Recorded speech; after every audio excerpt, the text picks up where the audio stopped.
Mercedes-Benz has launched the facelifted 2025 G63 with several upgrades, new technologies and additional personalization options through manufacturing services.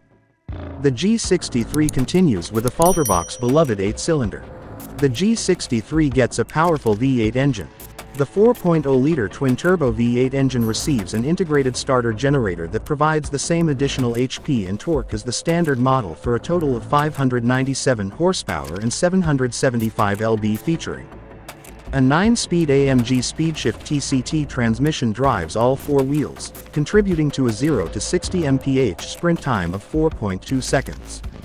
An electronic limiter ends the fun at 137 miles per hour. The hydraulics can compensate for individual movements that usually cause body roll.